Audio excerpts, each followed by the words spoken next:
Naranasan nyo na ba mga first timers yung sa sobrang busy mo, parang hindi mo na nababalanse yung buhay mo. Nag-excel ka sa ganitong bagay, sa isang bagay, nakukuha mo yung gusto mo, pero nararamdaman mo na parang may kulang.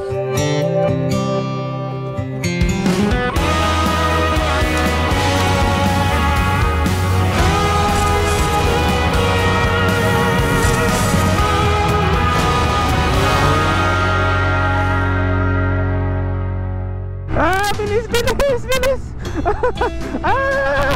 Pupugak-pugak na si Madonna, mauubusan ng gasolina. Lala. Oh my gulay. My God, you don't deserve this, Madonna. Bakit ako ganito sa'yo? Ilang hakbang na lang, oh. Ilang hakbang na lang. Ano na lang, Shell na. Diyos ko Lord. Oh yan, McLean, napakagaling mo, boy, first time. Ang galing-galing mo talaga, ha? Ang galing-galing mo. Kahit kailan ka. Hindi tayo nagsa-social experiment dito sa kahabaan ng highway ng Malolos, mga first timers, ha? Kagunggungan ko lang to. Dahil nagtataka si Russell yata. So, ay nako. Ano bro? Naubusan ako gasolina. Hindi, sa gitna ng highway. Tinula ko lang. Hindi ko kasi naggasan eh. Okay naman mag-special ako. Palit na, nagpalit na ako ng black dito. Binalik ko siya sa stock eh. Unleaded na lang. Tulad nyo, oh. Ubus na. Anong first time sa'yo ngayon? Madami. Ubus yan ah. 192 lang alaman nung Aerox natin. Saan yung takip? Ay, nga pala, dito. Ay, sabaw. Ba't ang sabaw ko ngayon? Joke time mo ngayong araw na to ah. Punta muna tayo dun sa tambahin ko. Gusto kong huminga-hinga muna ngayong araw na to.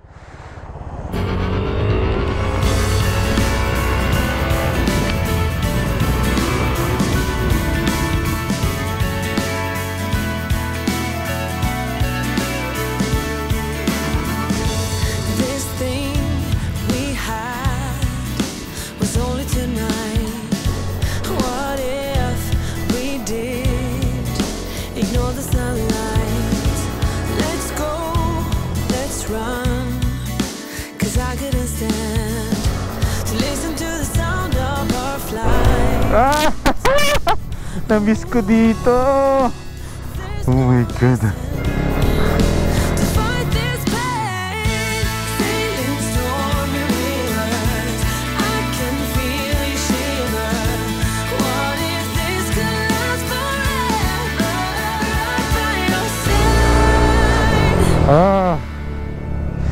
Sarap. Dali ko muna kayo, mga first timers, sa tambayan ko doon sa ilalim ng Aratiles, kasi matagal na ako hindi nakapunta dito. Sobrang busy ng buhay natin outside and outside Malolos. Dito lang yan. Yun walang katao-tao. Solong-solo ko na naman yung teritoryo ko, kahit walang kasulat ang akin tong lugar na to. Oh yeah. Good morning mga first timers. Biyok pa. Ano to? Nagbibinata? Good morning mga first timers. Anong first time ako meron sa inyo ngayon? Welcome back mga first timers. Dito sa tambahin ko na ang tagal-tagal ko nang hindi nabalikan. Tagal ko nang hindi napuntahan. Ang tagal kong hindi ko rin nadaanan. Ano bang pinagagawa ko sa buhay? Ba't hindi ko nabibisita tong paraiso ko? Yung mga Aratiles ng pagpunta ko dito, green. Ngayon, green pa rin. Hindi ko alam kung nahinog na ba o panibagong mga bunga na naman itong mga to. Anyways mga first timers, magandang umaga sa inyo, magandang tanghali, magandang gabi. Depende nga kung anong oras itong pinapanood itong episode natin ngayong araw na to. Dito ako ngayon mga first timers sa likuran ng bahay namin. Gusto ko kasi every time na nagre-reset ako, marami nangyari mga nakaraang araw mga first timers. Sa madaling salita, sobrang pagod ako. Pero nagawa ko ngayong araw na to na bumangon kahit pa paano meron lakas. Aminin ko, sobrang pagod ako, masama yung pakiramdam ko. Parang sobrang exhausted ako na, in English ko pa, pagod na nga, exhausted pa. Sobrang pagod, ang daming nilakad, naulanan, naarawan, nahamugan. Mamaya ikikwento ko sa inyo kung bakit ganito yung nararamdaman ko. Ano bang pinagagawa ko sa buhay ko nung wala akong upload kahapon. Madami, mamaya ikikwento ko sa inyo. Anyways mga first timers, welcome back natin. Si Madonna natin, hindi na siya modified na motor. Binalik ko na siya sa stock engine. Kasi siguro na hype lang ako sa sobrang kakabira-bira ko. Na medyo na nagkaroon tayo ng vibe na may pagka speed demon ako nitong mga nakaraang buwan. Which is hindi naman talaga dapat. Hindi naman talaga kasi ako yun. I mean, puro chill-chill lang tayo. Anyways, si Madonna back on stock. Pero yung panggilid natin is meron yan. Meron pa rin. So ang purpose na naman ng panggilid is para mas maganda yung hatak niya, tsaka hindi tayo mabibitin sa mga pag-overtake. So kahit pa paano, bumalik yung lakas ni Madonna sa yung torque niya sa arangkada, kasi dati nawala eh. Pero sobrang bilis niya dati, pero nawala yung arangkada. Ngayon bumalik yung lakas ng arangkada, and kahit pa paano mabilis pa rin naman siya. Anyways, ang dami ko na sinabi, ang dami ko na daldal. Ano ba ang lakad natin today? Hello Philippines! Hello world! Andiyan pa ba kayo? Pagasan ko lang yung paano ano ko. Hi, ang sarap. Ang sarap, ang lamig-lamig. Siya pa. Alam niyo mga first timers, lahat naman tayo, kahit sino ha, totoo to, meron tayong isang bagay na nakakatanggal ng stress natin. Ito tulad sa akin, sasabihin ko sa inyo, every time na nag-edit ako ng vlogs ko sa bahay, di ba? Kasi mas mahaba yung time ko sa pag-edit eh, kaysa sa pag-vlog. Hindi ko maiwasan na ma-stress. Uminit yung ulo ko. Mabagot kahit busy, mairita. Lahat na yata ng pakiramdam eh. Lahat na yata ng dapat maramdaman ko sa editing, andyan yan. Pero meron akong isang bagay na ginagawa palagi. Alam mo kung ano yun? Para mawala yung stress ko sa buhay. Para yung tinatawag na para mawala yung makati na pakiramdam kapag nasa stress ka, is ginagawa ko, babalik-balik ako nyan sa banyo, binubuhusan ko ng malamig na tubig yung paa ko. Wala akong ginawa niyan. Kunwari, after isang oras, pag naramdaman ko nasi-stress na naman ako, pupunta na naman ako ng banyo, tatabo ako na gano'n, bubuhos ko yung sa paa ko, gaganyanin ko. Bisan hinihilig ko yung mga libag-libag dyan. Ewan ko bakit gano'n ako. Kapag nababasa yung paa ko, yung binti ko, para akong nalalamigan buong katawan ko, tapos nare-relax ulit ako. Tapos nagiging okay na naman yung pakiramdam ko. Wala lang, sinishare ko lang. Kayo ba? Ano ba yung mga ginagawa nyo para bigla ang nawawala yung mga stress nyo sa buhay? Share nyo naman sa akin. Comment nyo dyan sa comment section. Okay, mag-share tayo ng mga ideas. Kung ano ba yung mga bagay na nakakapag-relax sa atin. Mahalaga kasi yun, di ba? Lahat ng tao nasi-stress, pero walang tao na gusto lagi nasi-stress. So lahat tayo meron tayong para-paraan kung paano natin masosolve yun o magagawa ng paraan na maalis sa ganung klase. Basta ewan ko, visit na stress yan. Ngayong araw na to mga first timers, itutuloy natin. Oh, sarap ng hangin.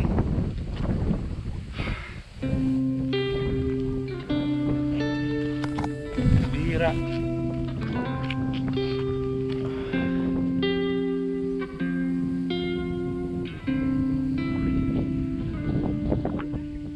Ngayong araw na to mga first timers ay itutuloy natin yung naudlot natin na paghahanap ng reel sa gagamitin namin na mga panghuli ng isda. Hindi ko na kailangan ng bagong rod, yung reel na lang. Iikot-ikot tayo dito sa mga surplusan dito sa Malolos. May mga ilan-ilang alam ako, sana meron. At doon ko na lang ikakabit sa luma na rod para kahit papaano makatipid tayo. Okay pa naman pala yung rod ko eh.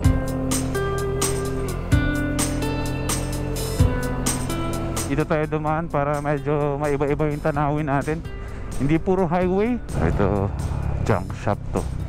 Alam niyo ba mga first timers, may nagkwento sa akin na alaki-laki doon ang kinikita pala ng mga bakalan na yan, mga junk shop. Akala natin puro basurang bakal lang meron dyan, pero sa totoo lang Ang laki pala ng mga kinikita ng mga yan. Sa panahon ngayon, talagang diskarte ang pwede mong pairalin eh. Dead mo na sa label ng anong klaseng mayroong trabaho ka. Basta ang importante ngayon, kumikita ka na maayos at kumikita ka na marangal, di ba? Ha? Saan cellphone mo? Sa bahay nyo? O tara, antayin kita. Meron tayong first timer dito na pinara ako. Actually may mga first timer kanina ang bubusina sa akin eh. Natempuhan din. Wala ako, sticker muna bro ha. So next time makikita mo naman ako. Dito ko lang sa likod ng bahay namin eh. Tara. Thank you, thank you. Nice to meet you bro ha. Thank you. O yan. Meron ka ba? Darwin. Darwin. Dito nagbibisikleta. Hindi, sa San Miguel. Ah, sa San Miguel. Oo. Si Darwin. Tasyo, yung kasama mo sa EBS dati. Ah, si Tasyo. Ah, si Tasyo Umay. Oh, Tasyo. Kaibigan mo pala. Pre. Dito ha. Nakita ko rin si Madonna. Buna. Number 1, Boyki. Ayun. Oh, di ba? Oo. Nakapanggilid na lang to. Oo nga pala, no? May naalala ako. Shoutout nga pala kay Sir Mel. Sir Mel, maraming salamat sa pag-shoutout mo sa akin, ha? Nung pumunta ka ng Bulacan, napanood ko yun. See you soon. At sa lahat ng mga hindi pa nakasubscribe kay Sir Mel, ayan, soon magkakaroon din naman kami ng content ni Sir Mel na magkasama kami. May pag-uusapan kami about gulong. Sana ibigay na sa atin ni Lord yung pagiging ambassador ng isang... Oh, sir, tingit! Oh!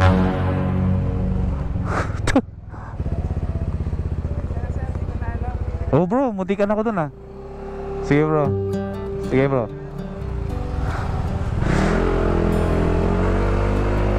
Ay, in fairness ha, nagulat ako sa sarili ko, hindi ba initin ulo ko?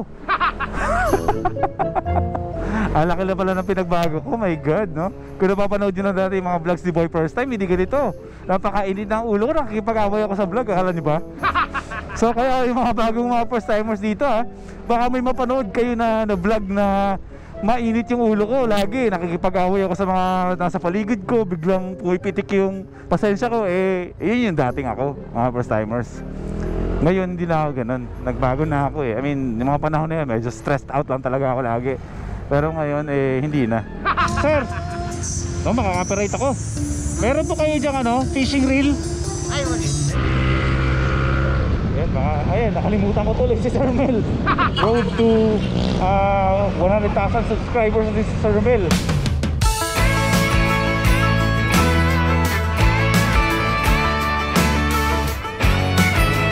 Ay, nangyari dyan? Isang gulong-gulong. Sana meron pa dito. Ate, pwede po mag-park dito? Kumusta ka na? Naalala mo pa ako? Si King Badyaw. Sino ka ba? Si King Badyaw. Oo nga, naalala mo pa nga ako? Ay, oo nga, ikaw nga pala. Kumusta na? Talaga tinitigan ko si King Badyaw. Okay lang, kumusta ba? Okay naman, maghahanap lang ako ng reel. May reel ka pa dyan? Rin, para sa mali. Reel? Reels ng trend. Hindi, yung reel pang fishing. Siyempre. Ay, yung karete? Oo. Ayaw mo pa ng reel ha. Gusto mo, Tagalog talaga ha. Ang ganda nito. Pagkano to? Oh my gosh. Di ka na bisikleta ngayon? Hindi na. Yan din yung motor ko dati eh. Pumunta ko dito eh. Nakabike na ba ako dati? Unang punta mo dito, nakabike ka. Tapos pangalawa, nakakotse ka.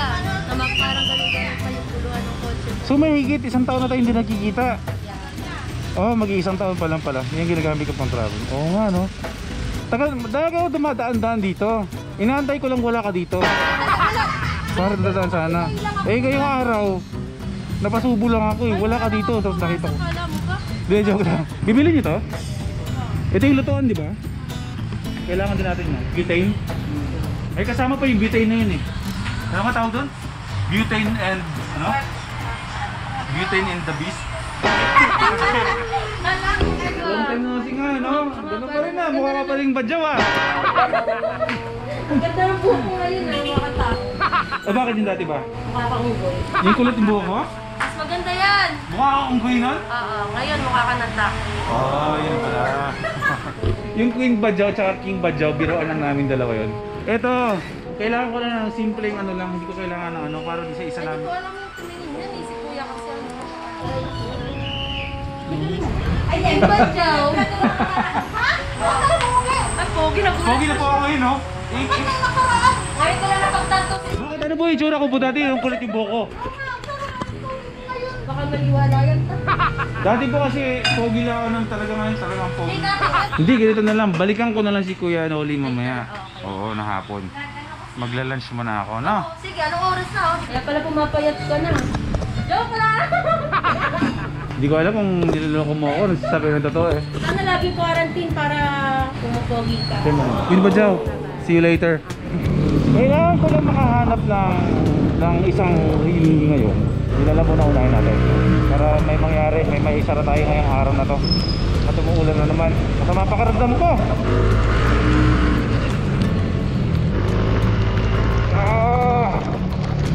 Saan pa sana ako? Shit. Tabi mo na.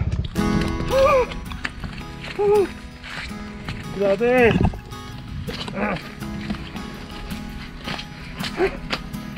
Oh my God.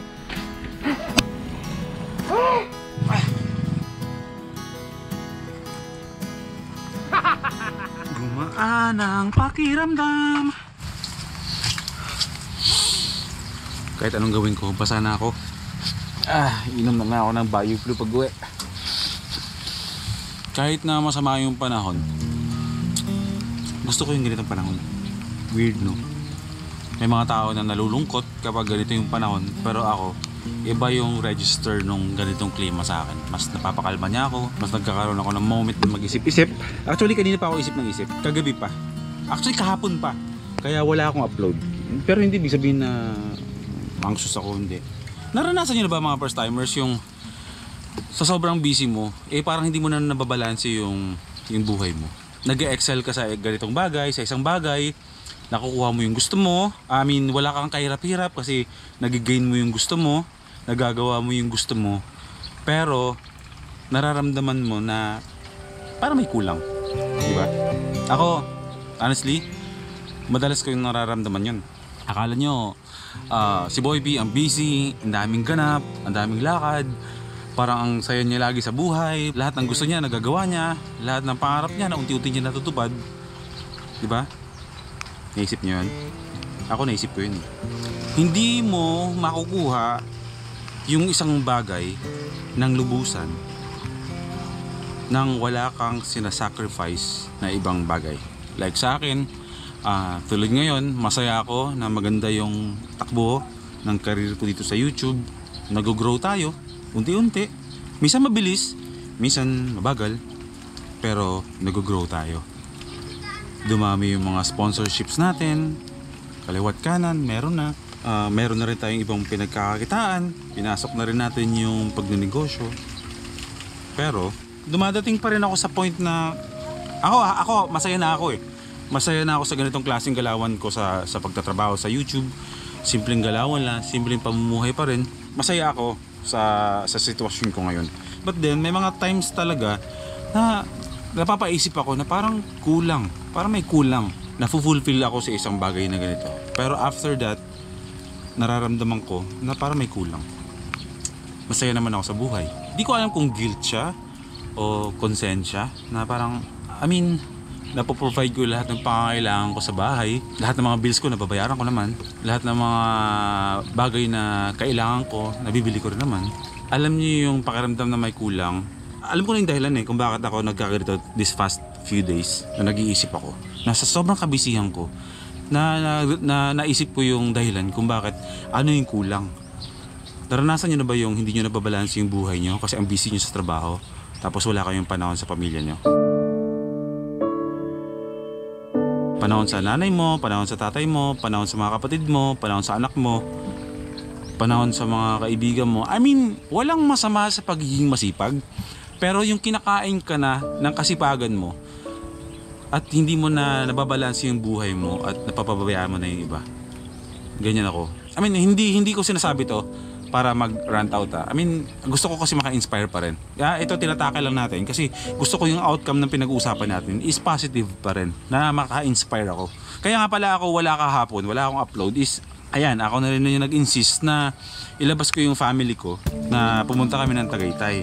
Ayan, parang nagkaroon ako ng tinatawag na the whole day family day. Pinili ko yung hindi muna ako mag-vlog. Kasama ko dapat si Master Trike. Yung mga kapatid ko kasi may mga kanya-kanyang trabaho. Si Master Trike, kaya hindi siya nakikita, is nagtatrabaho siya sa NLEX. So parang nagkaroon ako sa time na parang sabi ko, namimiss ko yung mga kapatid ko. Hindi ko na sila nakikita, hindi ko sila nakakasama kasi may mga trabaho na din.